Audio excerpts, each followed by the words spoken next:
One of the core principles I know that you've talked about and we're also covering in this course is the importance of building a minimum viable product, a proof of concept. And I know you've worked with a lot of cool startups, Product Hunt being one of them. In your experience or with the startups you've worked with, what makes a good MVP? A good MVP is one that gives you answers.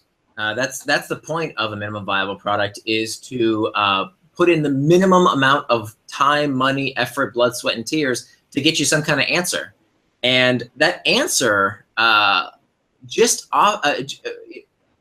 as often as the answer to an MVP is go, it should also be no go. That's great. There's nothing wrong with the answer to your question of, is this viable? Should I keep going with this project?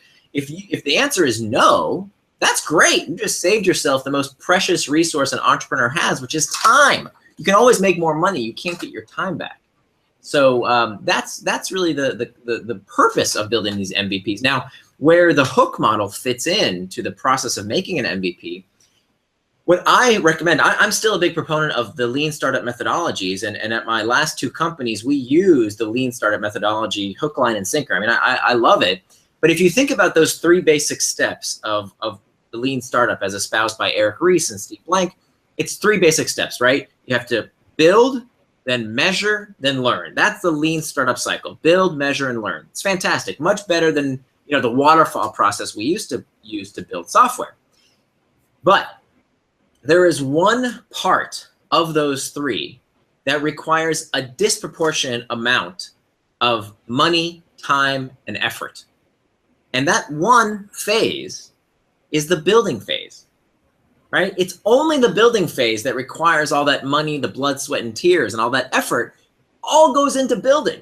Measuring and learning is easy. Once you have the infrastructure to measure and learn, that's a joke. That's the fun part.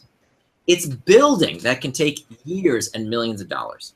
And so what I propose is that before you build, before you spend a dime on building the product, if your product requires a habit, if you need that product to be used on its own, right? People coming back on their own, the way that they would pick up Facebook or Twitter or Instagram on their own, if that's the kind of product you need, it behooves you to take just a few minutes sometimes and ask yourself these 5 fundamental questions that are embedded in the hook model.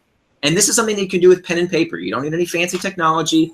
God forbid you write any code to do this. All you have to do is ask these 5 fundamental questions that I talk about in my book that verify whether your product has the bones, the structure of a product that can build a habit.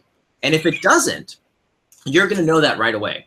And if that means you kill the project, fine. If that means you say, hey, you know what, we're not that far off, here's our weak points, that's really what we should go test first, then hallelujah. Now you know what to actually spend your time working on and validating, as opposed to kind of running around willy-nilly.